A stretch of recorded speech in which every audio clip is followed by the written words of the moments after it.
This is Comedy Central right here. He is joining us from the road. Look at him from his hotel room, joining us from on tour, I think, in Oklahoma City. He's got shows coming up in Irvine, California, Salt Lake City, Boston. What a great shirt, Captain Clutch. Yes, he wants to. Well, he wants to talk about the Knicks. He's auditioning to become our Knicks correspondent, Stugotz, because all the comedians. This is the best Knicks season we've seen in 25 years. Yeah. Jesus wants to be our Knicks correspondent. Mero wants to be our Knicks correspondent.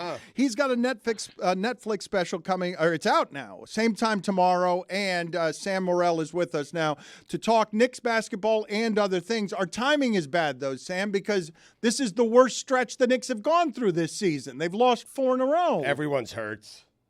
We're depleted by injuries, and, it's a tough time because we just got to get healthy. We're so deep all of a sudden. The Quickly trade made us a little thin, but we got OG, and then he gets hurt. Burks and Bohan, I think that's going to help a lot once we're all healthy, but we don't have a big man. We don't have Hartenstein, Mitchell, Sims is in and out. Him getting COVID, I'm like, are you kidding me? COVID? So it's been tough, but and the refs, Ed Malloy's team stole a game from us the other night, and just despicable. Should never be allowed to ref a Knicks game again. I mean, I don't want to say the words Guantanamo Bay, but they come to mind. Whoa, torture is what you're. I want to play for you our famous Ed Malloy sound. This is him. This is how you felt the other night against Houston. Here's Ed Malloy ruining a Timberwolves game. Down by 2, 198, inbound to Love on the left side with one dribble. Goes up for the shot. It's blocked by Marion. The ball comes into the arms of Dalibert. The horn sounds and the ball game is over. The Timberwolves are screaming for a foul. There was none called. Rubio off to Love. Oh, that's a foul! That is unbelievable. The referees are booed as they go off the floor. Brutal! David Guthrie is right there. He didn't have the guts to call it. Also, Ed Malloy! That's how you felt the other night against the Rockets. We hate him. He cost us. I believe it was his team that cost us the home opener against the Celtics. So, Ed Malloy! Criminal. He's a criminal. We despise him. We'll remind him of this whenever we see him. His team. The fact that they can't just. I want a 5-minute overtime. You come to the Garden. We'll come to Houston. We want 5 minutes. But the fact that we had all the momentum and they just stole that from us. Just despicable. Adam Silver, do the right thing. And boy, did that take me back. Sam Dalibert, also an ex-Knick right there. But, yeah, man, just not right, especially when, okay, if we're going to lose this game, then let us rest Brunson and DiVincenzo, who have been playing 92 minutes a night. Tibbs is killing our guys because we're thin right now, so it's not right.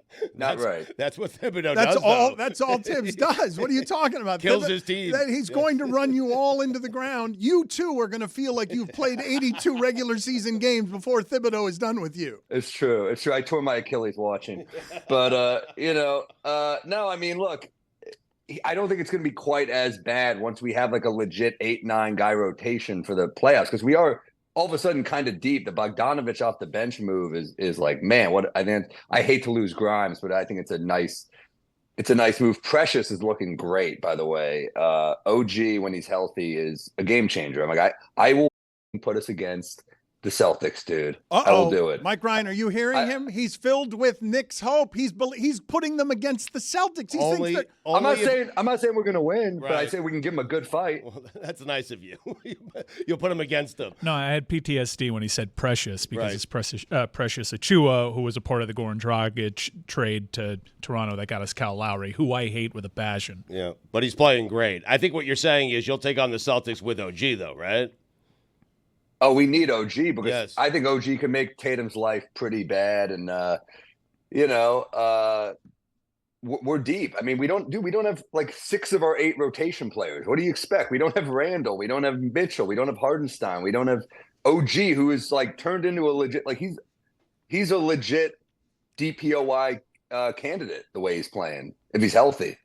You love Hartenstein, and I think basketball people do I too. do. But a lot of people would laugh at the idea that he's the difference maker against the Celtics. Little things, Dan. He is. Yeah. He is. Because matchups are everything. And as much as I love Mitchell Robinson, I think the KP matchup is a little difficult. So, much love to KP, another former Knick who I think we wish things ended differently, obviously. But I think Hartenstein defensively, like if you watch basketball, like that's why I know Stephen A. Smith doesn't watch basketball. When he goes, some guy named Hartenstein, shut up, Stephen A. Watch an actual game before you discredit the blue collar work ethic of the great Isaiah Hartenstein, who has been the glue this year. And I only hope we can find the money to re-sign him. You really don't like Stephen A. Smith's Knicks analysis, do you? He's a curse to the franchise. Stop rooting for us. I don't want you on our side. Anytime he calls a game, we lose. Go away. I like that you called out Stephen A. when Dan was like, Hartenstein, some guy named Hartenstein. That pissed me off. That really pissed me Well, off. take out Le Batard, man. No, but I prefaced it by saying I know how much he loves Hartenstein, and I know that I love him. America is laughing at the idea that would be the difference against the Celtics. I'm not even sure that you would dispute that would be America's appraisal, not necessarily basketball people's appraisal. Well, maybe America's got to get on the Hartenstein page like I am, because this guy's doing all the dirty work. I love this guy. Tibbs reinvented his game. He was like a stretch five on the Clippers. He comes here, he becomes like a badass. I'm just worried. He's sitting out now with a sore Achilles, and I'm like, what the hell is that? I don't know what a sore Achilles is, but that scares the hell out of me. So rest till you're 100. Let's play this sound to agitate Sam Morril. I respectfully disagree. And we all know how I feel about my Knicks, but they're 26th in defensive efficiency rating. Mitchell Robinson is out. Jericho Sims is out. So I got to deal with some dude named Hartenstein. Who's been playing with.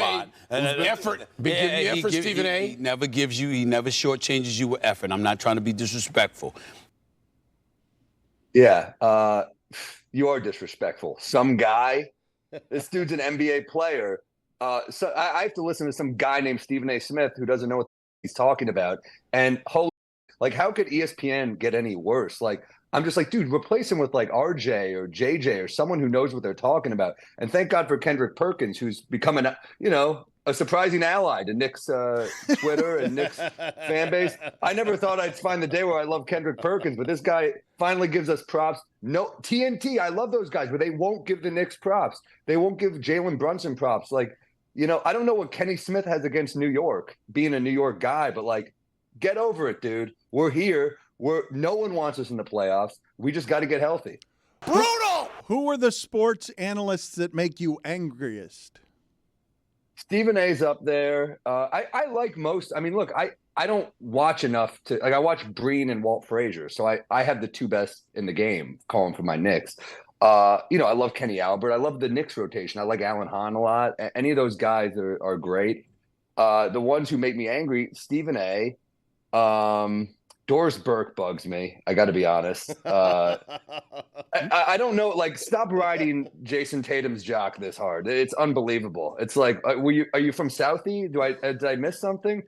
I wish there was a way to mute her and I could just listen to Mike Breen. Honestly. So basically, you see she's so anti-Knicks. No one has an issue with Doris Burke. No one does. But right. You're biased. You have so much Knicks bias, and you're so mad at the media in general for laughing at the Knicks for 25 years that you're carrying all sorts of scars. Because, correct me if I'm wrong, this is the Knicks team that you've believed in the most.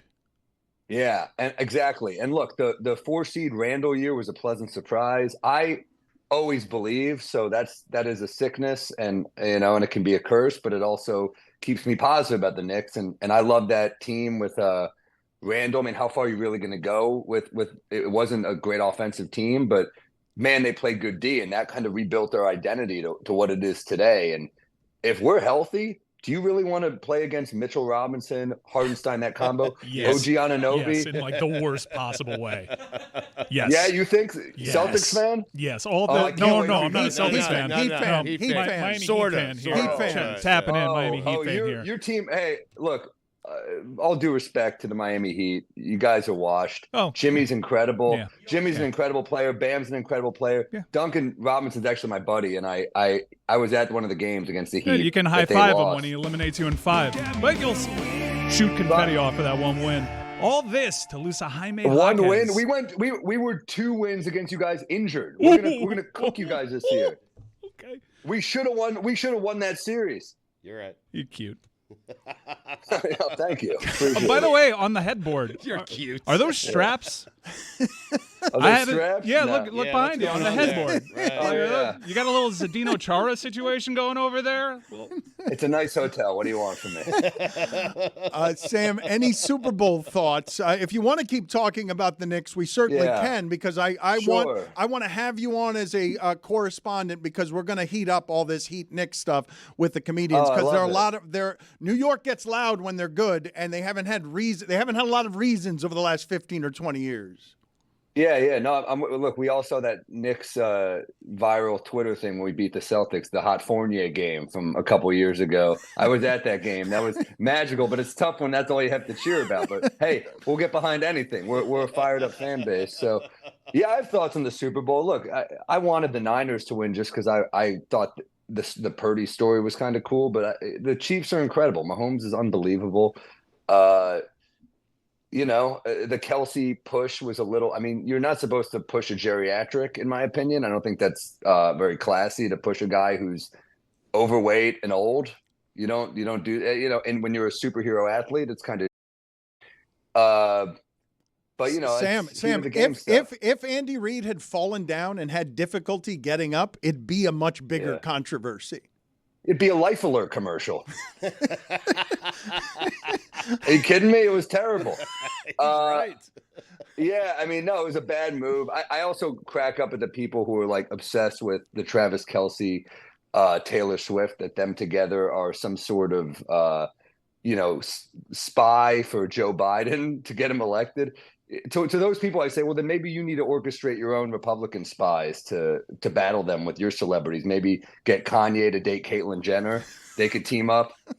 Something like that. I don't know. But it's an absurd. It's insane. Like they're both famous people. She's a beautiful, famous pop star, and he's a handsome football player. Like, what do you expect? Same time tomorrow is the Netflix special. You should check it out because he's one of the funniest men doing it. You can get tickets for Irvine, Salt Lake City, Boston at sammorril.com. Anything else we need to promo for you? We appreciate your time, and we're going to wear you out as Knicks correspondent. Going to be a hit in Boston. Yes. Boston, they know what's up. They know I love the Knicks. But look, Boston, I'm taping there for a reason. It's some of the best comedy crowds in the country. So I love the Wilbur. So I'm taping my next special for Amazon there. So that's going to be a fun couple nights. Love Boston people. Don't like their sports teams. How many shirts like that do you have? How much Knicks paraphernalia do you Too have? much. Yeah. Too much, dude. It's not good. It's not healthy how much of they have. But you can even see it, the Brunson face. Yeah, that's right. Yeah. Does Love Jalen. does your significant other or other loved ones mock how much you love the Knicks and how much teenage gear you have, that you're an overgrown adolescent wearing so much Knicks stuff? I mean, would you mock a John Starks jersey from when I was 11 years old? I don't think so. I think it's pretty cool, actually, Dan. Thanks for asking. But You have a I think my Knicks merch is pretty cool. It's the last time we worked. You have a 27-year-old T-shirt in your collection? I have so much old Knicks stuff. Yeah, I kept all of it, man. I got old Starks. I got, I gave away my Larry Johnson jersey to a friend. I shouldn't have done it. I'm too generous. What else? I have a ton of. My brother's got Ewing, the old Ewing. We shared a Mason. R.I.P. the great Anthony Mason, and then I got a Sprewell. So Randall was my first Knicks jersey in 20 years, I think, because Makes sense. there wasn't a guy I wanted to get behind, but that 4-seed year was pretty unique. And I mean, I don't really wear jerseys. It was more just like I just got to support the team, you know. Do you know how much it's going to hurt when the Heat eliminate you and you're wearing a Randall jersey? I just told you I don't really wear jerseys, so already your prediction doesn't make any sense. Well, yeah, but you said Already it sounds- you said you had a rant. You said you had something but he doesn't Randall wear it. related. I don't wear it. I wear cool graphic tees made by this guy. I think Bacher Back Pages. That's who makes these. He's great. He makes crazy cool ones. I got a Villanova good villas. It's like Goodfellas, but Goodfellas has got the Villanova guys on it. If the Knicks are a 3 seed, you tell me that this guy's not going to figure out how to wear Randall gear, and it's going to hurt extra when they lose in the second round. It's going to hurt because it hurts because we're never good. But he just said he doesn't wear the jersey. He just buys the jersey. That's it. I believe that New York's about to get very loud because they believe in this team and they don't learn anything about their past. How dangerous it is to believe in this team. You know, the Cubs had a drought too, and that ended. So I think droughts end. And I think this team, something about Brunson just makes me believe, man. We got a tough, gritty team. Still Josh Hart, OG Anunoby, Mitchell Robinson. We got some physical guys for the playoffs. And I'm feeling good. I'm feeling pretty good about this team. Are we going to win it all this year? Who knows? It took the Cubs 108 years. You got about 50 more years to wait. I'm very healthy. I had an egg white omelet today. I could wait. I could wait forever. I'll be there whenever it happens. Sam, good talking to you. Good seeing you again. Good talking to you guys. Go, Edmond!